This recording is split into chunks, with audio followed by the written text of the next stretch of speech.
Dale Boyd is an all-around threat on the football field and as an outstanding sprinter on the track and field team. A three-time All-Middle-Atlantic Conference selection on the gridiron, he established himself as the most prolific pass receiver in school history at the time of his graduation, setting career records with 96 receptions and over 1,500 yards receiving. He also handled kick returns and finished his career with over 3,000 all-purpose yards. He was the team's leading receiver as a sophomore, and 1 year later he played a key role for the Bullets as they captured the MAC division title. One of his top performances that season came in the team's 22-19 upset over number 1 ranked Delaware when he caught 6 passes, including a touchdown reception. His best season came as a senior in 1965, when he set school records with 43 receptions and 725 receiving yards. For the second time in his career, he was honored with a spot on the All-Lutheran second team. Also, after a 6-catch, 143-yard showing in a win over Lehigh, he was named to Lehigh's all-opponent team. Just as meaningful as any athletic honor he received while at Gettysburg was a congratulatory letter from former Gettysburg Mayor W.G. Weaver following the conclusion of his football career. On the track, he made his mark as one of the Bullets' top sprinters, winning multiple events at the 100 and 220-yard distances. As a sophomore in 1964, he was the bronze medalist in the 100-yard dash at the MAC Championship. His most memorable race as a Bullet came earlier that season at the Penn Relays, where he helped the Bullets win the sprint medley relay, giving Gettysburg its first victory at the prestigious meet since 1943. A native of Pennsville, New Jersey, he graduated from Gettysburg in 1966 with a degree in health and physical education. After a tryout with the Houston Oilers and a brief stint with the Wilmington Clippers professional football team, he embarked on a career in coaching. He served as a graduate assistant at Appalachian State University and spent the next 30 years coaching high school football, wrestling, and track before his retirement in 2003. He currently resides in Easton, Maryland, with his wife of 39 years, Agnes. They are the parents of 2 children and 1 grandchild. Ladies and gentlemen, it is my pleasure to introduce Dale Boyd.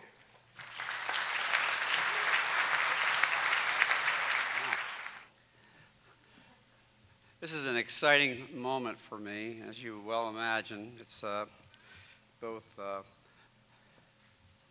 pleasure to having served Gettysburg. I didn't realize I did all those things and forgotten most of them since they were 43 years ago. And our memories, fortunately, don't fail us on some of the positive things we do in life. I certainly know that many thanks go to a lot of people. And before I do all that, I'd just like to say that I'm going to make this talk very short. I think we're given 3 minutes, but I'm going to give you guys the option, if you want to hear my retirement speech 4 years ago, which was 1 word, or would you like to get the whole 9 yards, and I'll tell you about all this.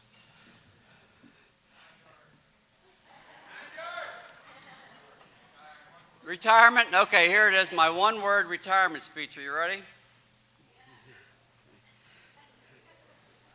When they told me I could retire at full benefits, I said, yeah!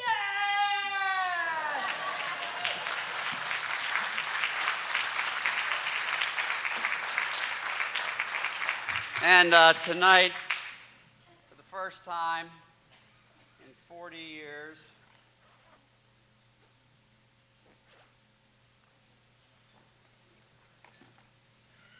can you believe the moths have not gotten into this?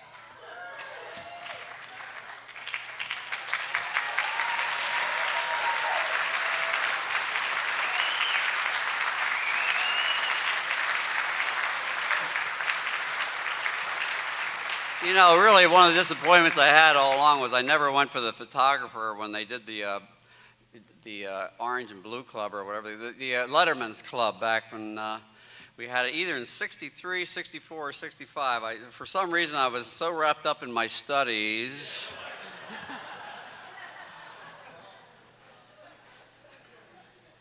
Boy, I think I'll wear this to my next prom. Oh, this is thrilling. This is thrilling. I tell you, I dream about this. You know how hard it is to come up with a speech for this thing? It's like impossible. I mean,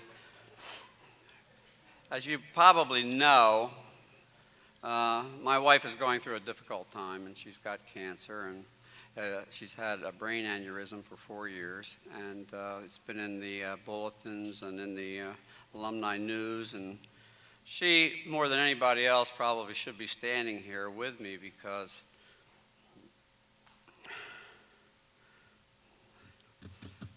I won't talk about it. You know, she's the only woman that ever graduated from Gettysburg College with a professional athletic contract, and she played for the Ice Follies. She was a 1965 homecoming queen, and she was a great cheerleader, and my teammates back here have been reminding me about how they appreciated her contributions in raising their spirits. But I was telling my son today she was late for a basketball game one night, and she was running into the gym, and she ran right through the window, the glass doors of the gym, and they shattered, and she didn't get a scratch. And the Lord must have been with her that night. And I guess I should also say that my wife and I are both real solid Christians in terms of our beliefs, and we know that He's going to bring her through this. And I also want to thank God for giving me the speed to make all these contributions and to be just a little bit faster than the defensive backs that were out to annihilate me, you know. And I was just one step ahead of them, and so that's how we made it. But as far as timing goes, I know that Kenny said this when he was inducted, that a lot of life and its successes are being in the right place at the right time. And, you know, Gettysburg was, before I got here, and before Kenny got here, and before Jimmy Ward got here, who's here tonight, by the way, and I'll talk a minute about that, but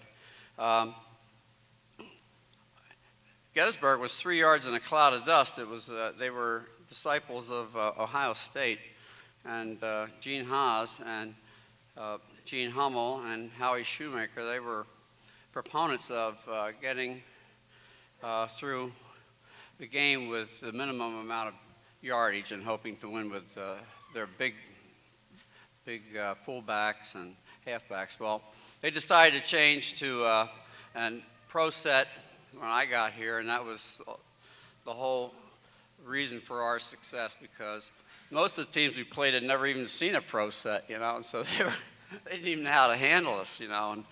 But the fact is that we were very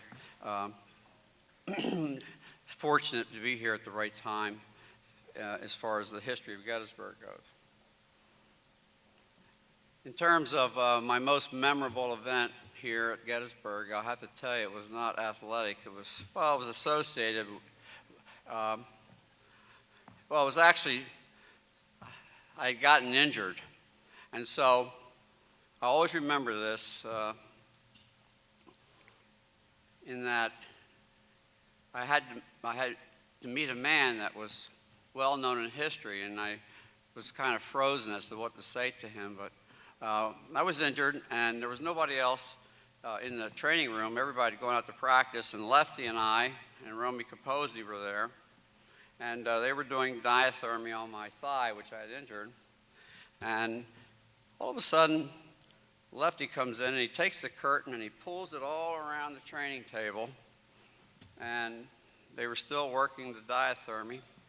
And all of a sudden, ding, the diathermy went off, and it was time for me to get dressed and leave. And so they took the curtain, and while I was sitting there before they took the curtain, I heard the whirlpool all of a sudden, you know, go on, and I heard this noise and talking and what have you. So they took the curtain, they pulled it back, and there, from about me to you, was General Ike Eisenhower, President of the United States, naked.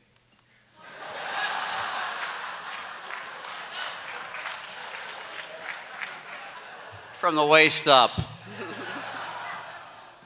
But you know, he had a stroke, and he was using the training table, and I mean the training room in there to get his elbow for his golf game. So he was there, naked, you know, and I come off, and he looks over at me, and well, I told this story to Bill Brooks, and I said, you know, what do you say to the most famous man in the world that everybody in the world knows? And Bill Brooks, who was one of our guards, he says, I don't know, Dale, what did he say to you?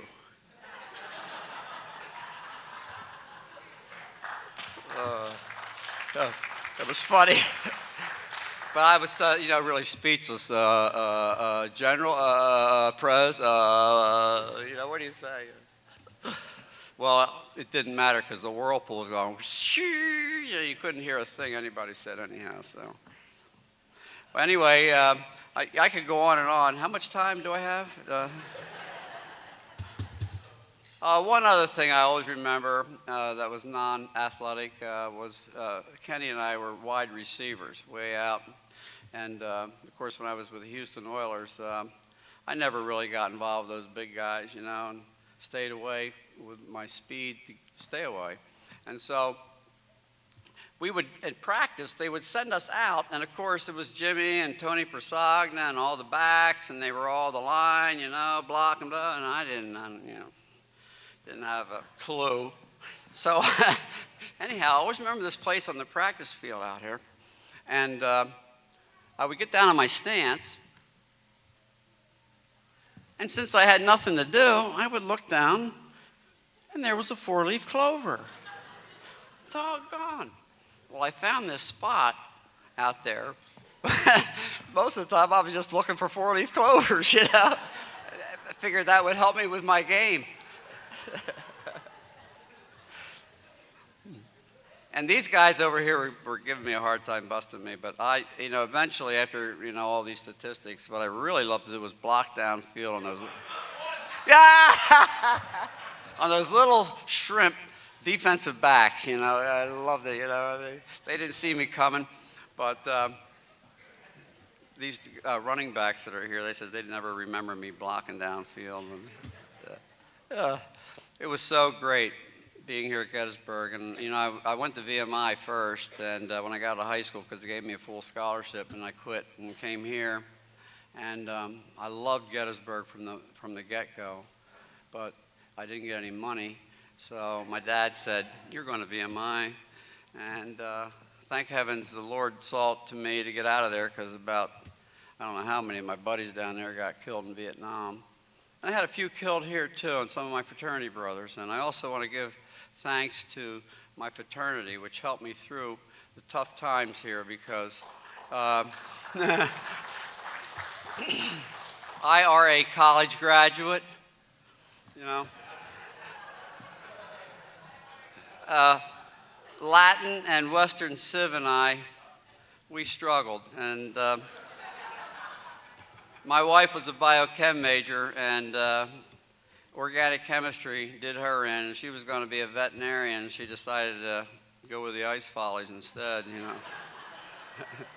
It's funny how we go down the road in life, and, you know, all the twists and turns, and we wonder how we ended up where we are, but I can say this, that Gettysburg has made my life so much better for making that switch, and I thank them for putting me into this Hall of Fame, so I had the chance to at least say something of thanks to Gettysburg for giving me a second chance, because it's a long story, but I really didn't qualify to be here in the first place, and they I guess they wanted me to play football here, I don't know.